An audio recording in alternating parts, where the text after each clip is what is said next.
the ethics in ICT video. I'm going to start in a minute or two, and we'll just run that before Stephan takes over and takes us through LLMs and artificial intelligence and ChatGPTs and all that good stuff. So, as I said to him earlier, not an expert, but I'm still a propeller head. I love the technology. Pardon the cap, but we'll talk about that another time. So, without further ado, I think I see Prof. Dr. Lester Cowley online as well from Cape Town, another Eastern Cape Nelson Mandela colleague and friend. Lester, good to have you with us as well.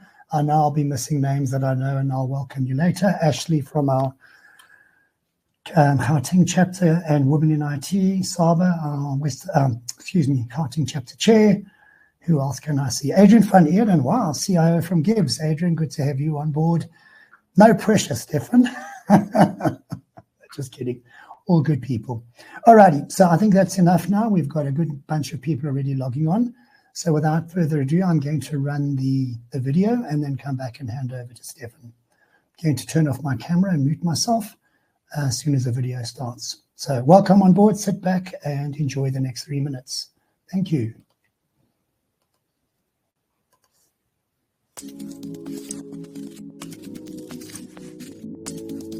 As professionals in the world of information technology, we use our creativity, skills, and understanding of the world around us to make change.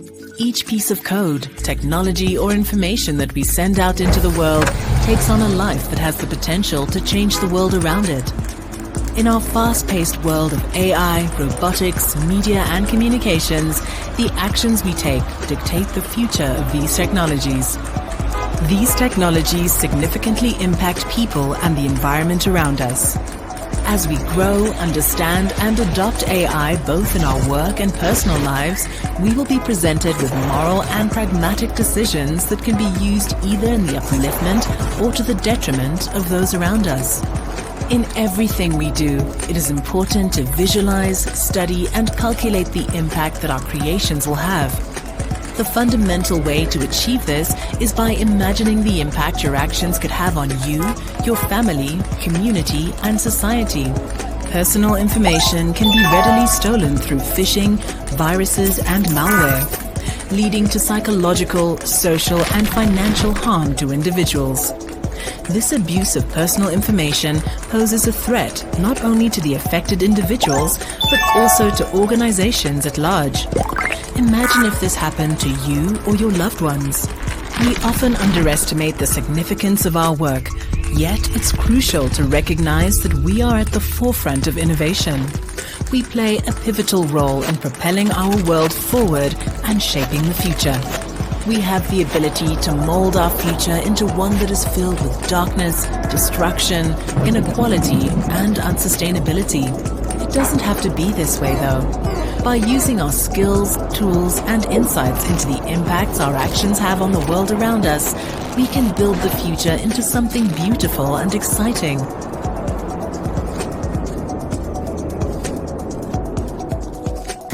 A future that does not only benefit us, but benefits society and the generations that will come after us.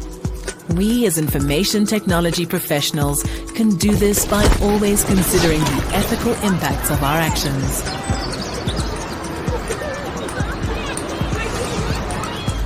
If you work in the ICT sector in South Africa, consider joining thousands of IT professionals committed to developing their unique skills across various sectors, all working towards building a stronger and more sustainable future for the greater good. To apply for membership with IITPSA, visit www.iitpsa.org.za.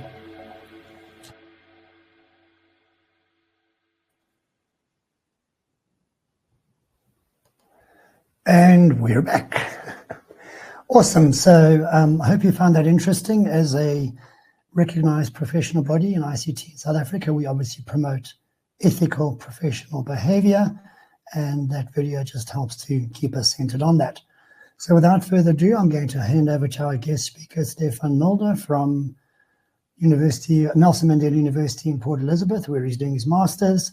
And we are, I think, all really looking forward to this, Stephan. So thanks so much for joining us and for your time, and over to you. Thanks, Tony. I hope everyone can hear me. Just an indication in the chat if that's the case, please. I can hear you, Stephan, no problem. Okay, let's go. So, as I say, thank you for the introduction. I am, as Tony remarked when I first logged on, I am fresh-faced and young and all of those things. I'm busy completing my master's in computer science in the AI field, having just, well, not having just, but after my background wasn't first computer science. I'm a mechatronics engineer with a background in robotics, and now coming over to the AI space. So today's talks, first, I'm going to give a bit of a background on the topic, just so that some of the terminology is established. Before we head into interactive demos, I want to do a comparison between what I feel are the two most usable models at the moment on the market, that being ChatGPT, which everyone's heard of, and Claude, which is my personal favorite. And there is Gemini as well, but we won't be touching on Gemini so much as well. That is a Google offering. Before we get going, as I say, I want to do a technical background just so that the terminology is established. But I can't. If there are any skeptics, my hope would be converting them. This is a new technology. There are definitely limitations. I think as IT professionals, with some lecturers and such here, it's important to establish those boundaries of the limits of these technologies and to know where they're useful, where they're not useful. But what I will say is I'm part of a small startup called Spiderweb-Labs here in PE. And we're a team of 4 engineers who just signed a deal with the Namibian government. And these technologies are a huge part of why that's possible, of how we as a team of 4 engineers managed to essentially scale our workflow up to equivalent of possibly even 50 engineers, just by having these tools to speed up testing, writing code in the right places. There's parts of your code base you don't want it to touch, but where it's possible, utilizing these tools and saving time. There's this term in reinforcement learning, or not term, but reinforcement learning is often based off a cost function.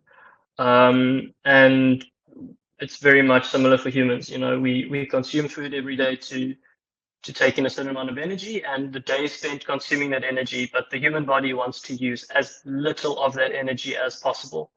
And the reality is we have a finite amount of energy in the day, and we want to spend it on the right things. And where we can leverage these tools to complete so many tasks that free us up to achieve other goals, that's perfect. So without further ado, I'm going to share my screen. And I'm hoping you can see my screen, and here's a PowerPoint that we're going to get into. So there's the topic of today's talk. I'm going to begin just briefly with, this is an incredibly simplified model, but it just adds some context of what we're going to be talking about. So as you can see, these... Sorry, Stephan, I can't. Can you not see? The screen's not sharing, no. Okay, let's try again. Allow to share the window. How about now? Yep, there we go. Perfect. So there's our opening screen, and here's this very simplified model that I want to just begin with. So if we consider this input here, this input can be text or images or whatever you'd like, and then I want these computes to represent what we in AI we'd refer to a neuron as a compute unit, and in reality we're sending this data to millions of these neurons. But what's more important is to represent them as sort of black boxes where you put something in, you get something out, you know.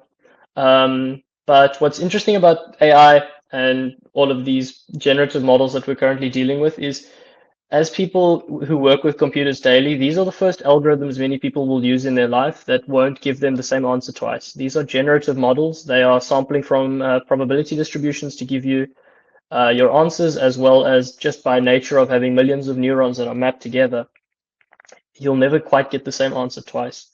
So if we look on the left, you'll see the input, which I've just mapped with these little blocks that can represent text or an image. And when we pass that to a compute unit, we try represent that. So the input might be multidimensional. You can imagine an image of 256 pixels, while it's incredibly low resolution to us, as input into these models is 256 by 256. And to make that usable in any way, we really need to funnel it down to be a smaller representation. So that's what the embeddings in the middle there represent. So the funnel is the most useful way of thinking this. We're taking a very high dimensional input and trying to get it into a lower dimensional input. The model then does all sorts of incredible things with these embeddings, and then we spit out the output. And the most important thing about the embeddings for the context of today's talk is the context themselves. When we pass words to the model, we are mapping them to embeddings, which, based on their grouping in the search space, which I'll demonstrate shortly, lets us know how terms are grouped, and it's a lot of how we just train these models. So if we take those embeddings and we represent our search space like such, this is obviously an incredibly simplified representation. This will be a multi-dimensional space that we could never perfectly visualize, but 2D helps. So you can see they start to form these little clusters and blobs. This is obviously the idealized case, but it's not a million miles away from how it actually works under the hood. So if we just highlight one little blob, the hope and what the models are often trained for at the embedding level is to link like words or like terms or anything that belongs together. So dog and paw in this case would share a grouping. And that's very important when we get on to how we interact with these LLMs, because we have, and if anyone's used ChatGPT, I hope they have, or any other generative AI, you have a user prompt, which is what we send off, and you get the AI response back. But when you send the user prompt, there's actually two layers of information there. There's the context and the task. The task is what you're actually typing. So if we go back to this screen, the user prompt is equivalent to the task. We send it the task. And whether one knows it or not, there's context that's being added. So you can add it as the user. You're more than welcome to add it to the task. It's quite invariant to that at the level we use these machines. But the context is also a setting that you can set for yourself whenever you start an account with ChatGPT or Claude or Gemini or any of these equivalents. And I'll demo that as well. But context is also something you can add to your prompt. And it's something that we've seen makes an enormous difference to the quality of the responses you get. So back to our search space, context can be visualized like this. If we mention a topic, which you can see with that bubble that increases in size, that suddenly highlights that little search space. So back to the dog example, suddenly all the dog related terms might come up. And similarly, in another one, let's say we mention park, suddenly we've got dog and park, and because it's a multi-dimensional search space, everything in between is suddenly highlighted. And you've if you would think, you've almost stimulated this part of the network that it's more inclined to give you the correct answers because you've really led it in the right direction. And that's why the context is so important. So I presented this a while ago, and pardon me if it's oversimplified for this crowd, but it was the best way to convey what these models are, because they're so fluent. They fool us with their fluency. These machines are not clever. They pass these IQ tests and everything, but that's because they've been trained off IQ tests. They've been trained with the entire corpus of human knowledge. But that makes them very knowledgeable. That's not to say they're intelligent per se. There's certainly intelligence there. There's a lot of intelligence to be drawn from knowledge. I have passed many exams by knowing how questions work rather than knowing how things work under the hood for modules I'm not too keen on. That's the same approach of, traditionally we would call certain students book smart. They know the work, not necessarily the underlying knowledge. You wouldn't rely on them to go invent new theorems or proofs based on the work. Although there are models that are now being coaxed into doing it if you give them the correct context. So back to this analogy of a very impressive autocomplete. We can see I've given a little sentence. This is very similar to how you would use the keyboard on your phone. So it's, if you type out, and you can consider this as your context, I went for A. Based on I went for A, you've got your verb, and the nature of the sentence, it would light up things like walk and bath and massage. And that's part of when I say these things are very fancy autocompletes, and where they fool us with their fluency is they are trained on human speech. So they're trained, it might seem incredibly clever to finish a sentence with, wow, it knows I walk and bath and massage.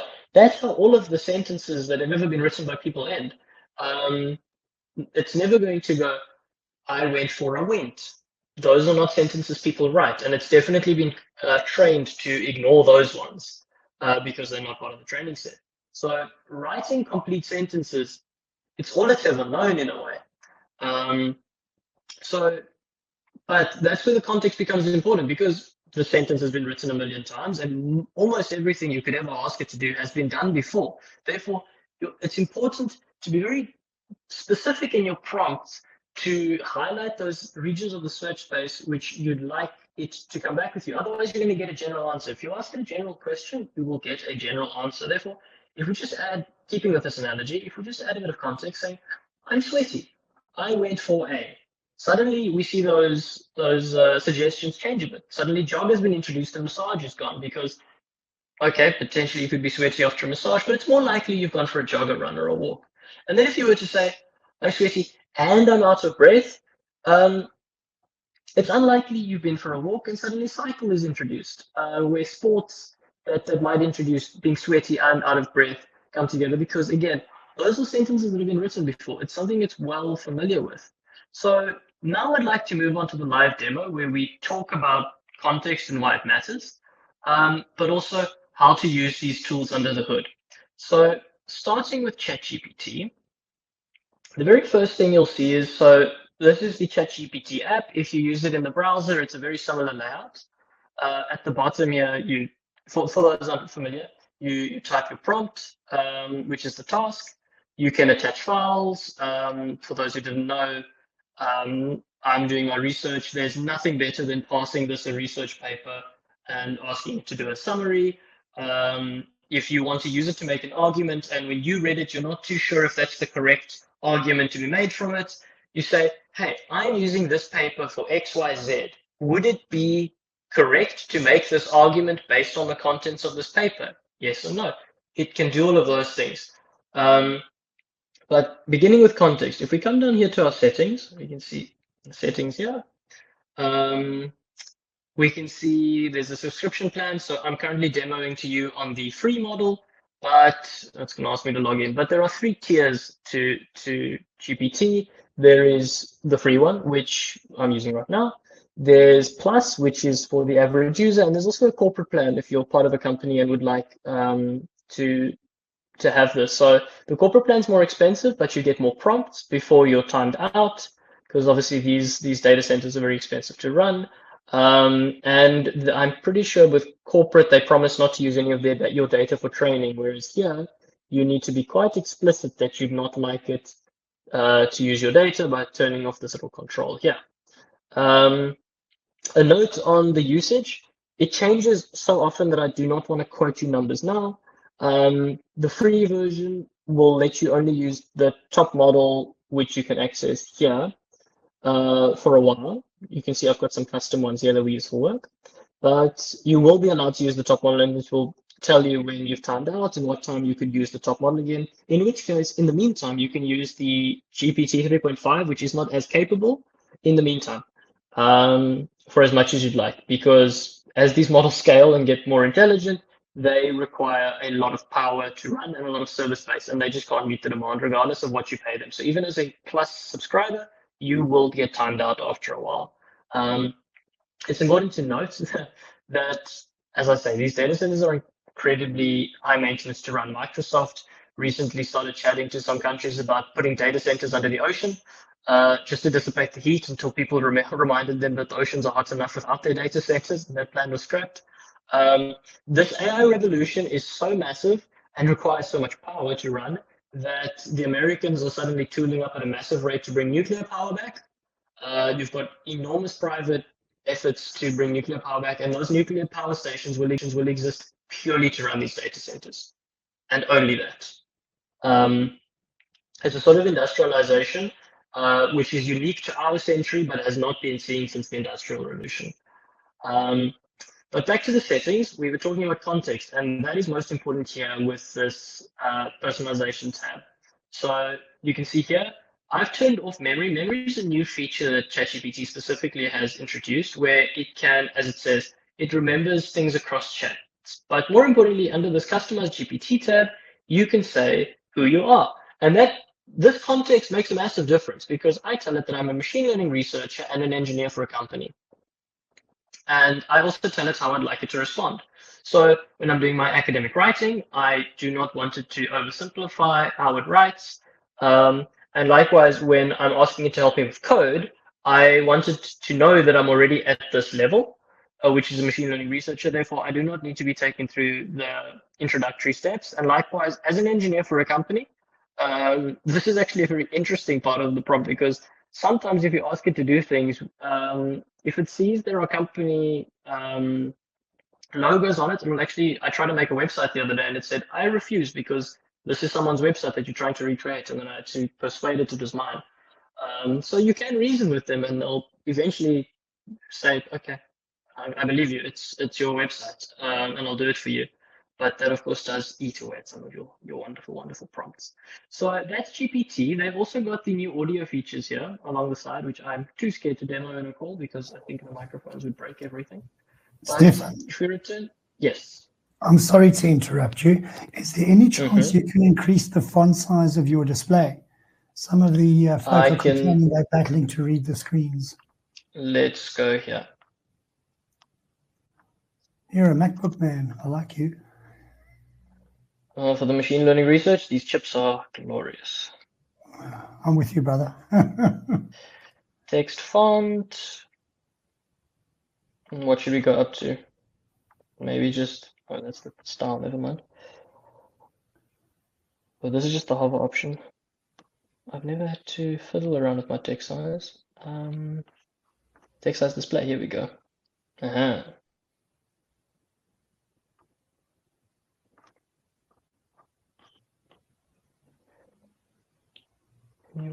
Let's just set everything large and go fix it later. How's that? Unfortunately, it seems that the text scaling seems to be limited to GPT, because I can see that my text is getting bigger everywhere else, but GPT is not. But that's, I'll try be more explicit maybe in describing everything, if that's okay. Or does it give me, no, there's no zoom option, unfortunately.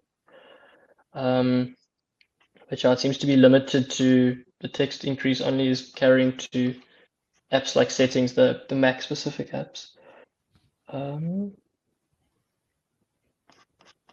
Yeah, unfortunately. Okay. But I can be more explicit in describing what I'm referring to, if that's okay. Cool. Thanks so much. Sorry about that, everyone.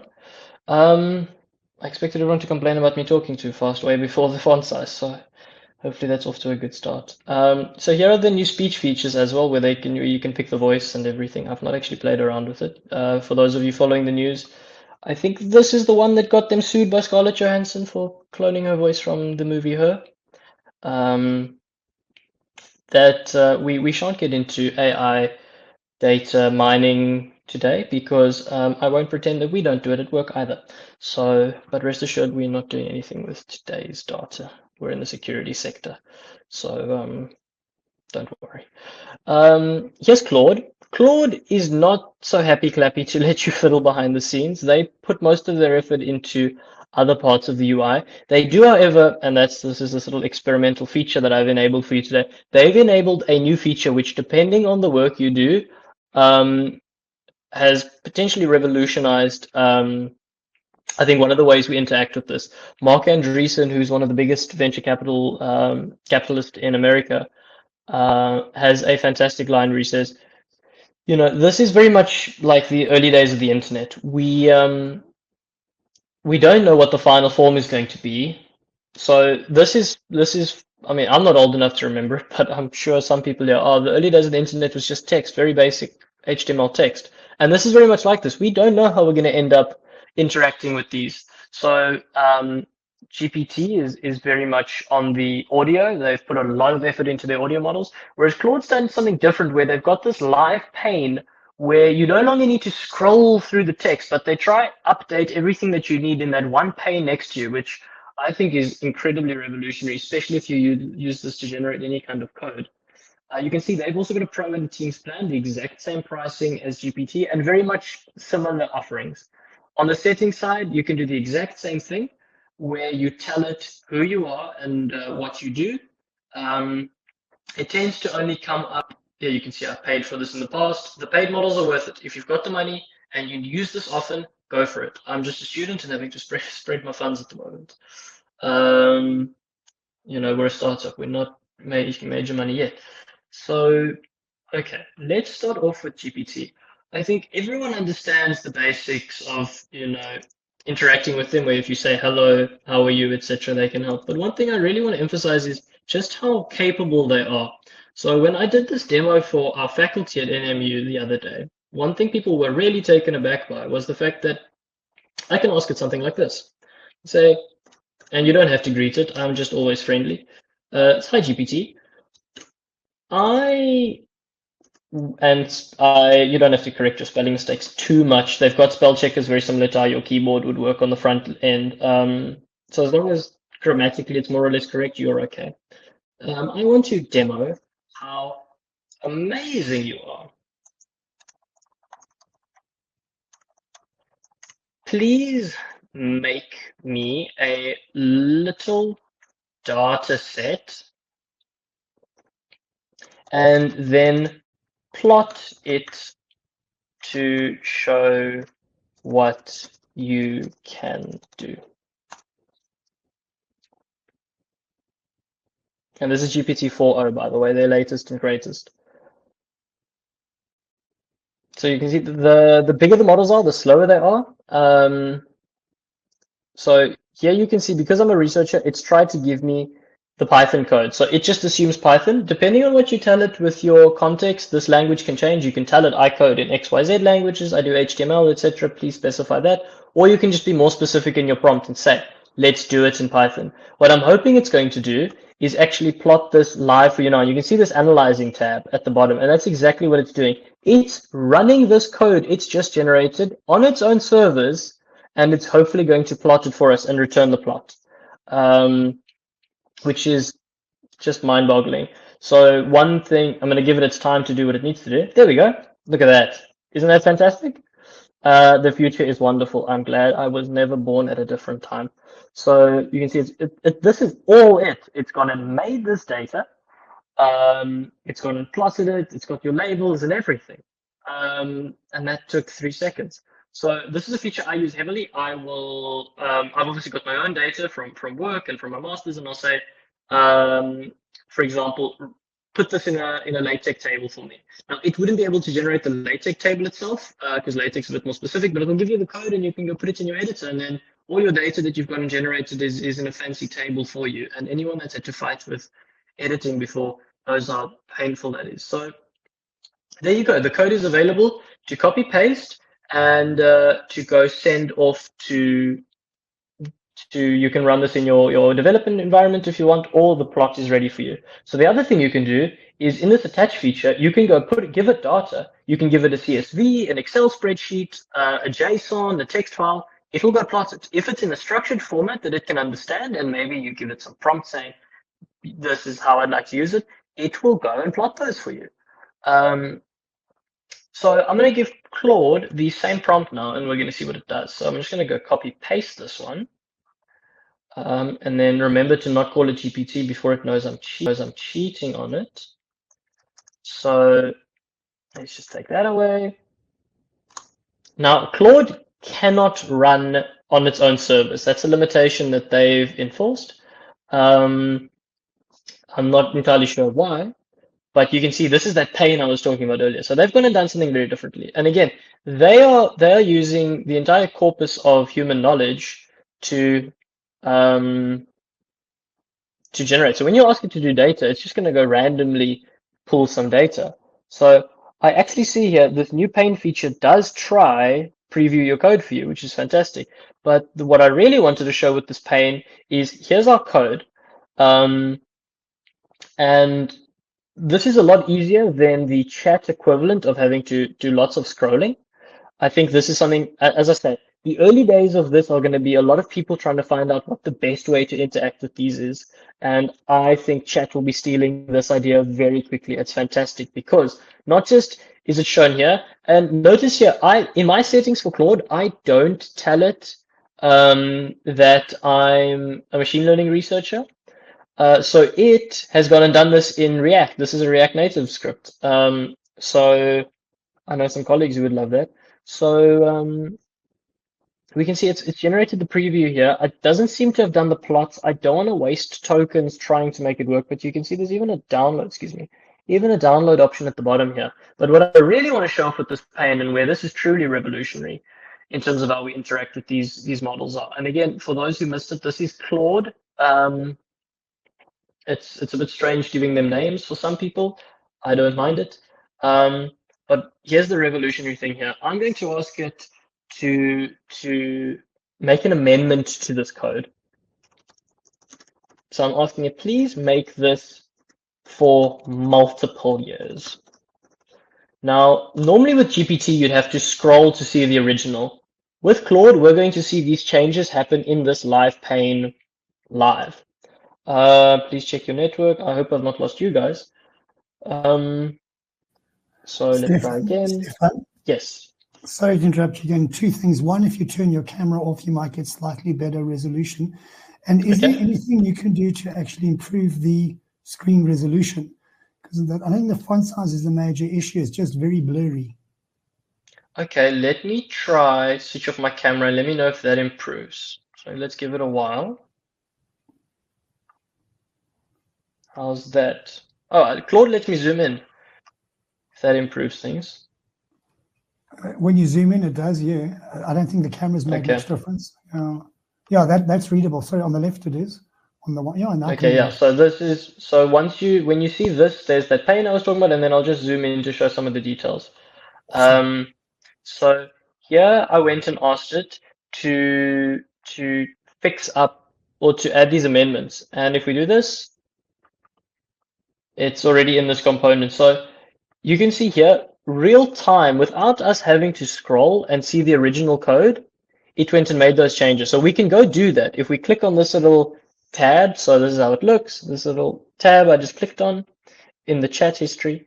If I click on that, it takes me back here to the old code. So this is specifically this just above temperature chart. You can see it. It's the best place to see it. So when I do this, you'll instantly see the code get longer as I click the button here. There, all the new stuff it added, the years that I asked for. This is revolutionary. The fact that you don't have to scroll, especially if you're using this for debugging, etc. The fact that you get the live changes here changes a lot, because for anyone who was using code, I'll try to do an equivalent with GPT. What GPT does is, so what kind of data did it give us here? It just gave us random data. So I'm going to ask it, please do this with weather data. And the GPT approach, which is quite frustrating, is lots and lots of scrolling. So if I want to go see my old stuff, I need to come up all the way here. It takes up a lot of, this is a big chunk of text that's wasted. They do have these wonderful copy features if you want to copy it directly. But one thing that's frustrating is it now takes up all this space. And I'm now going to take this example and maybe ask it to make amendments of its own. And what Claude has figured out that's so fantastic is often when you make an amendment, all it did was add these 5 lines of code. So if we see here, it just added these 5 lines of code. What that boils down to is all I wanted was these extra 5 lines. Whereas in the GPT approach, it will give you all of the code again, because in the past it didn't. In the past, it would just give you snippets of, it would give you a little blurb. So very similar to these of, we can imagine it would be just any of these little blocks. It will say, okay, here's your updated code. I think what they realized on the usage side is that people were very frustrated with that approach because people are lazy and they just want to copy paste the code in straight and for it to work. So they started offering up all of their code. The problem then becomes it's very messy because unless it's a very simple script, like these are very simple scripts, if you copy paste, sure, it'll work. But like I said, these are generative models. And one thing to bear in mind, and Claude will actually tell you this explicitly when you join and when you form an account, is that these models drift over time. Because they're based on probability distributions, you can imagine your errors don't just stay with you, but they carry. This is negative marking in a sense. So if it makes poor assumption, you can correct it, but it's far better to start a new chat where you make that correction explicit in the first prompt, because there's a difference between starting something on the right path and having to redirect it to the right path. So the analogy one could use is, if I dropped you off, I can drop you off on the freeway to your destination, or I can drop you off in the mountains and say, if you get over that ridge, you can get to the freeway and then you're going where you're going. And that correction prompt is very much the over the mountain portion. You're wasting the model's memory, especially if you're limited in the number of tokens that you have in doing it. And secondly, that redirection, it knows where it came from and that baggage stays with it. If I drop you off on the freeway and say, make your way to town, you're a bit sweaty when you get there, but you make your way. If I drop you off on the mountains, you come covered in thorns and bites from ticks and everything, because you've traveled, you've got the baggage of doing it. And these models are very much the same because they carry that error. So it's far better to just set them on the right path from the beginning. That being said, when you do need to interact with them long term, because you need them to understand where you're coming from when you're trying to fix a bug or something you're doing, then features like this pane are truly extraordinary. I would imagine GPT will clone it within the next 2 months. Especially because, as I was saying, if you've got a lot of code, this massive code base you're trying to get through, to be able to not have to copy paste it every time, but just see where it's changed, what you need to, like in this case, that's massive when you're debugging, because that whole tangent I went down on the model drift is your code, if you keep spitting at code in a long chat, it will start throwing away very useful things that you had built in needlessly, because it's trying to optimize, do things cleanly, etc. Especially with these new updates, like I say, where they're trying to optimize it for people who want to copy paste. That seems to have really broken the integrity of the actual code if you're asking it to debug code, but it carries for many things. It introduces an error somewhere and suddenly it carries. Whereas just knowing what it's got to update it is a far better way to work with it. So as I said, we do a lot of coding on the back end. So I normally work with Docker and the machine learning models. But if I want to quickly knock out some HTML, for example, to help my colleague who works on the front end to say, this is how I want my data visualized. One thing I love doing, I absolutely love doing, is this. So you can use Paint, whatever you'd like. This is freeform on Mac. And we're going to ask it to make us a website. So just give it a bit of a background. And we can color this whatever you'd like. Let's make it nice and black. Dark themes are so popular these days. And we will do a bit of a banner landing page and say, let's capitalize it. Welcome to the future. And so there's already a few complications here that are important for it to note. There's some text here. And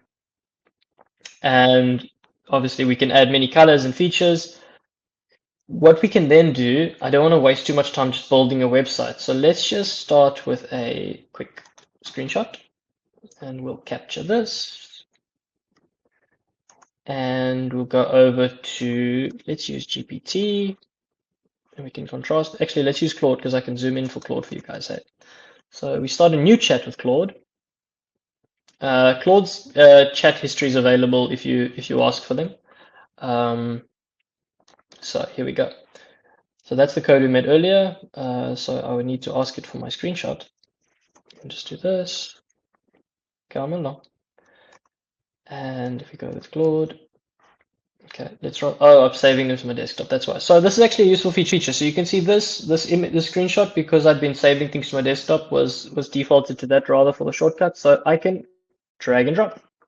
So let's just delete all this text, and there's your drag and drop. So if I do this, you can see my desktop. There it is. The same would apply, where you can drag that over from your desktop in there, like you would for your OneDrive or anything that's drag and drop enabled. So I'm going to say, hi Claude, I want this landing page to my website. Let's build it. And it can understand text. And to make it extra interesting, one thing I'm going to do is let's quickly go off to the internet and get a paper that we can pass it. So this is the AlexNet paper. So let's make a nice complex problem for it. So the AlexNet paper is the reason we are where we are today. This is the seminal work in deep learning. You don't need to worry about that. We just want the paper. So I'm going to, this is an openly available paper, so I'm going to do this. I'm just going to wait for it. So get our paper, and when it's ready, I'm going to download it. And then I'm going to pass it to Claude, and I'm going to ask Claude, along with this website, when we click on that white block, let's give me a summary of this paper. So we're going to ask it to handle multiple things at once. So if we save it just in our downloads, let's go back to Claude. We can also just use the attach feature like so. So yeah, you can see all of we are busy doing a model for identifying game in a nature reserve at the moment. So excuse all of those, but there's our paper. And here we go. And when it's ready, we'll send it off. And I'm going to contrast this with how GPT would do it in a moment. So it's ready. And we send it off. Claude currently does not have web reading abilities, whereas GPT does. So what I'm going to do is I'm just going to do this and go off to GPT and start a new chat. Excuse me. There we go. And say, straight from the link, summarize this paper. And let's be cheeky. What do you think could be improved? And I want to add extra complexity. What else have these researchers achieved? And here you can say, I forgot to ask it to do the extra stuff, but yeah, it's generated the web page. There it is. It's generated it. Can give you a live preview of it. And if you want your code, there it is. I realize this is getting a bit code heavy, but that's really where these things shine. There's so much code on the internet. It's even built in an animation. How fantastic is that? Look at that preview. Little hover animation. Isn't the future wonderful? I truly feel welcomed. So click to open a website. It even knows that it's a website and not to call it code. So I gave it the information earlier. So I'm going to say, I gave you a research paper and forgot to ask you to summarize it when, or let's rather say, to provide a summary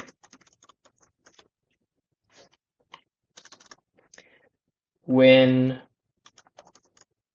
I click on the white rectangle. Now, this might seem like a very straightforward task, but what we're forgetting here is we're expecting it to understand what a white rectangle is.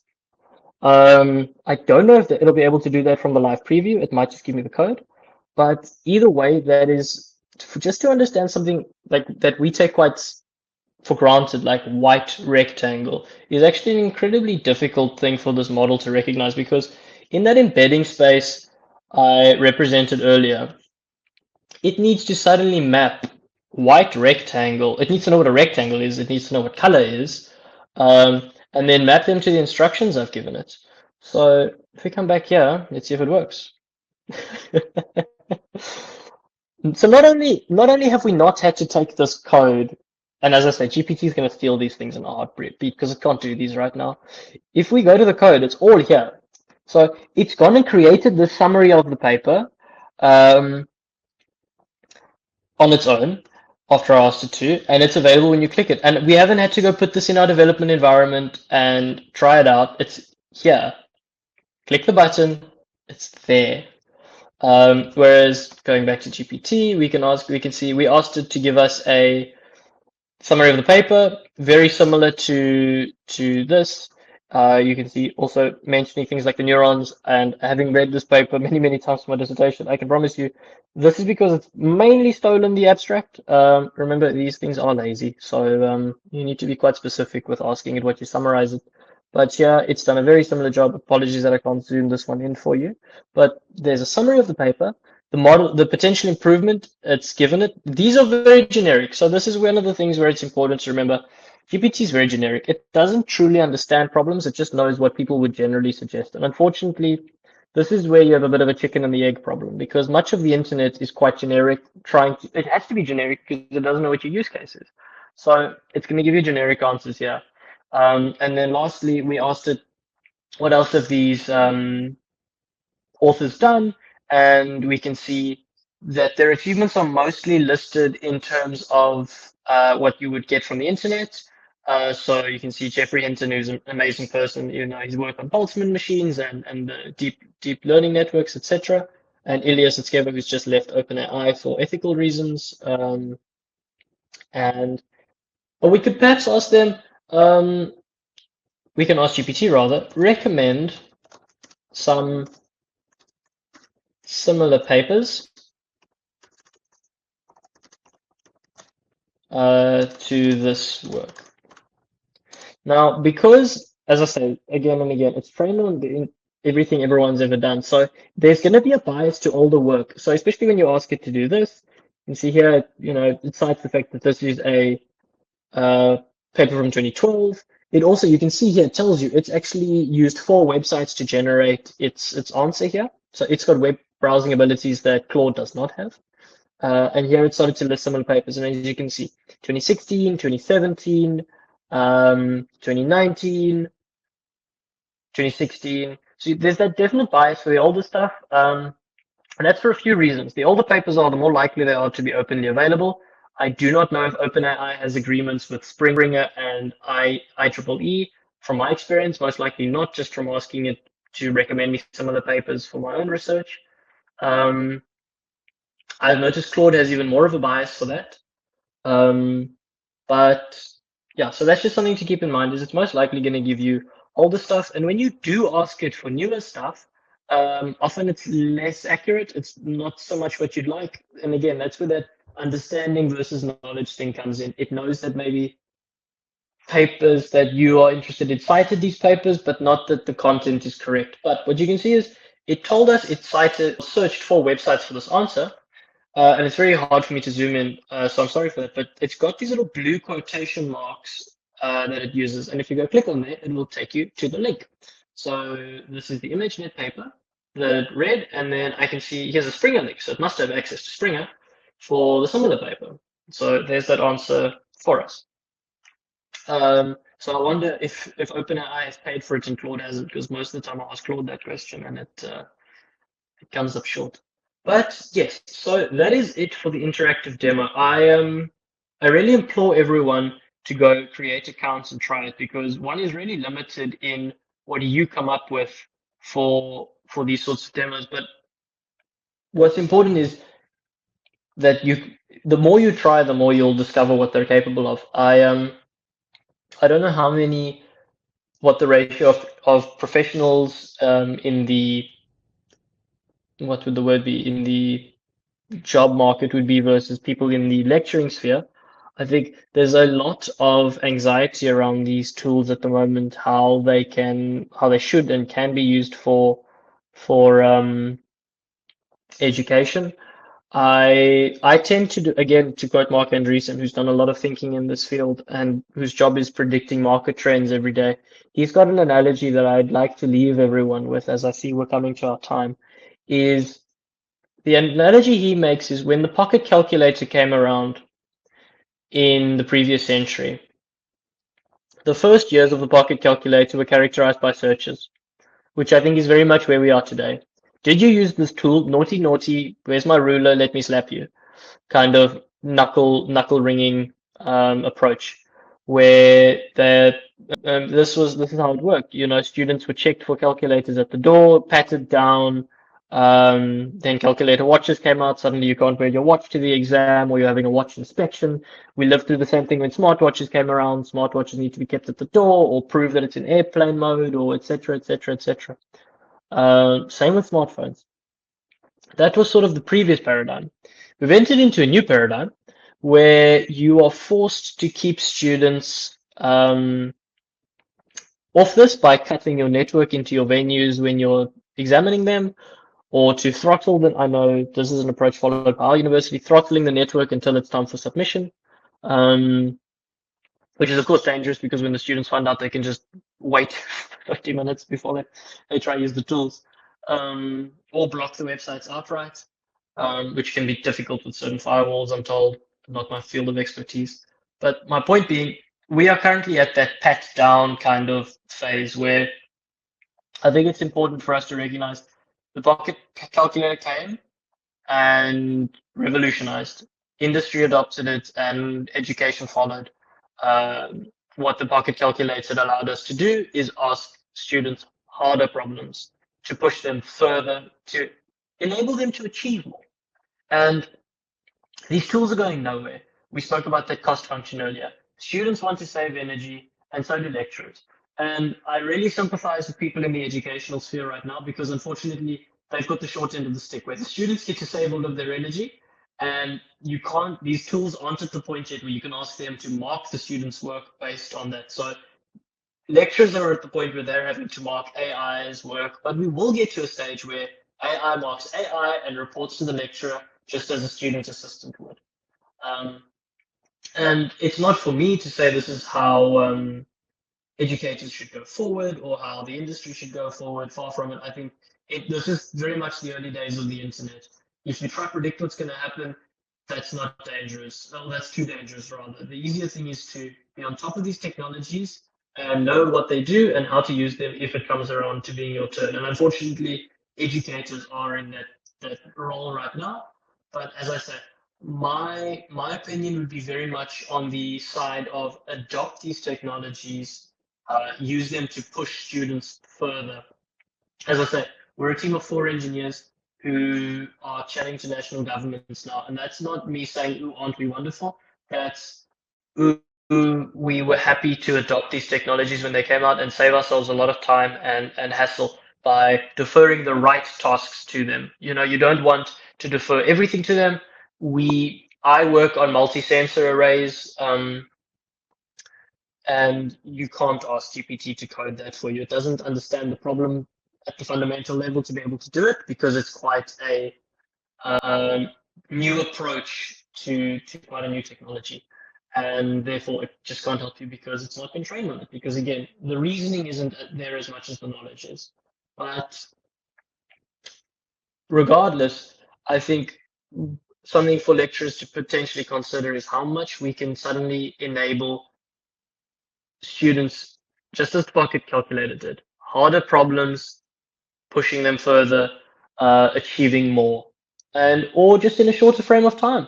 You know, something, as I said with the context, something that's very important with these technologies is showing or is guiding them in the right direction. If you do not fundamentally understand your problem, then it's garbage in, garbage out. You'll get a generic response that doesn't work. So if problems are formulated correctly and at a level that's sufficiently difficult to understand and comprehend, it's not going to fully understand it. One thing it can help with, and this is something we didn't demo today, is it's actually fantastic at writing prompts for itself.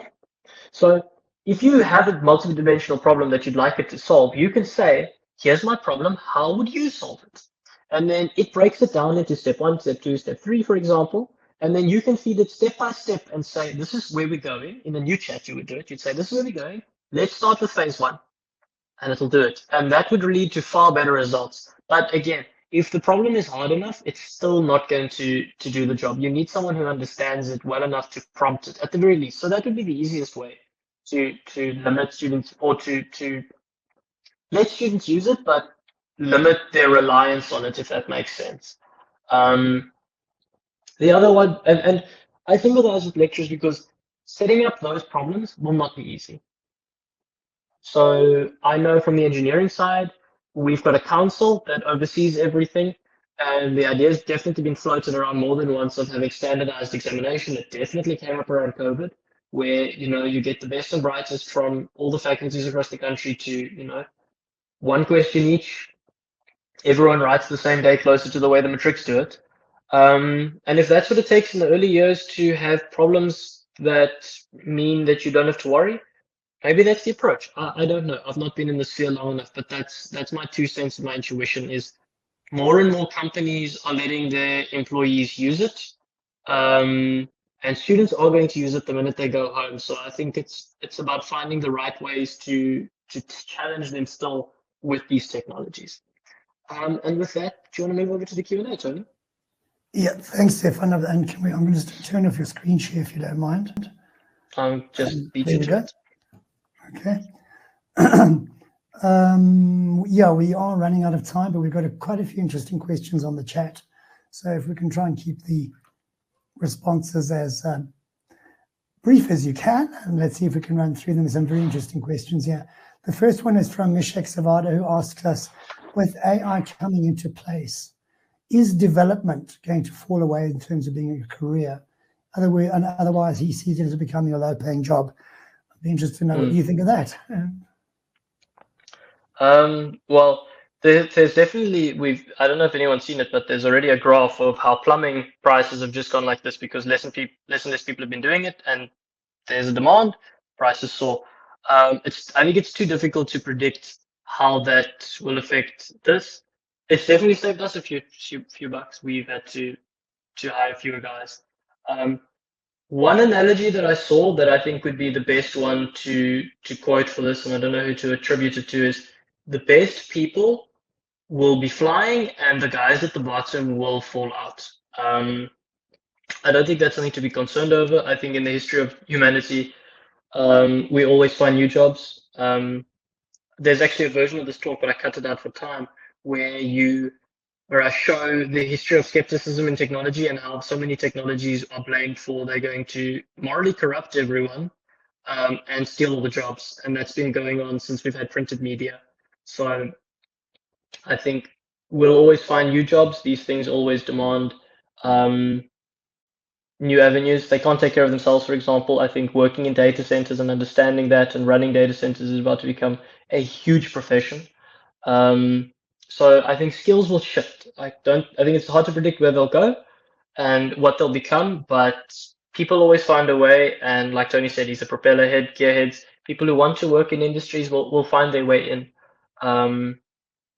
But certainly, yes, I think it's always beneficial to push oneself and to work hard enough to be at the top of the distribution, that you can use these to your advantage rather than relying on them to make your way through the market. Nicely put. I think we've only really got time for one more question, so I'm sorry to the others that we aren't going to get to, but I'd like to ask the question from Adrian van Eerden from Gordon Institute of Business Science. He says there's a huge grey area around how our data is being used to train the models. For example, the many meeting summarization apps which record company meetings and spit out minutes and actions. Nobody seems confident about what's happening with the content, or even if more sensitive metadata such as biometric patterns are being embedded. Where do you think this is going, and how should we be thinking in terms of managing this in terms of policy or advising our people? It's very interesting. I think if you've got secrets you don't want shared, definitely be careful about it. It's interesting. It's now only coming to an head, but everyone's phones have been spying on them forever. We've all experienced, you chat about something, there the ad is in the evening. You chat about something, that YouTube video is recommended. I've never expressed an interest in this before. So they've been using our data nefariously for a long time. It's their business. And I think that's the easiest way to summarize it. If someone stands to gain out of knowing something, they're going to. I don't think it's entirely nefarious for them. I think for them it's purely profit-based, which isn't always a nefarious thing, in my opinion. If you know that that's what they're doing it for. If they're open, they're there to make money and they're going to spy on you to make money, then it's for us to play the game in our direction. There's this weighting basically of how valuable is this to me and how much time is it going to save for me relative to what they're going to get out of it. It's sort of a balancing of the scales, unfortunately. I know on our side, we constantly skirting around and with the law, just because the laws aren't set up for this yet. We've got old laws that are set up for X, you know, from back in the day. And so a lot of our sites, what we actually do now is we require the people who own the site to sign the waiver, and it's for them to sort out. We're providing a technology. We don't keep that data on site. We let them own their data. So that's the approach we've taken. We don't want to sit with that data mine for the day someone comes knocking. But it's so hard to predict, I think. And just by judging the government's responses, I don't think they fully understand the problem yet. But I think, yeah, the weighted scales is the way we tend to approach it, where if it's valuable to you to get it done now, then you sacrifice it. But if you don't want them to have it, put in the extra effort to achieve whatever you need to. Thanks, Stephan. I think we are unfortunately out of time and we need to respect everybody's time. There are some good questions. Is there any way people can contact you if they'd like to ask you questions directly, or should they funnel it through us at IITPSA? They can funnel it through you. I don't. I've only got private emails on hand for you. But yeah, if IFA and Prof Carlitz are willing to field a bunch of emails, if they are, I'd be happy to help. I think we're a company of PhD students and master's students, and those who are masters intend on doing their PhDs, and we chat about this a lot because we were the first. We all got our degrees just as it ended, so we didn't have as it began, so we didn't have to contend with this, but we're all still in the academic sphere, so finding the correct way forward to us is a really big thing. I've already had engagements with Prof Brenda about this, and I think it's important that there's that open dialogue about how we go forward, because it's a rocky road. Awesome. So I've published my work email address on the chat. It's in the public domains and there's nothing terribly secret about it. If you guys and girls would like to send your questions to me, I'll pass them on to Stephan. Stephan, it's been really great. Some positive comments on the chat as well to you. Thank you so much for sharing your knowledge and time. You clearly do understand these tools quite well, and I'm sure we've barely scratched the surface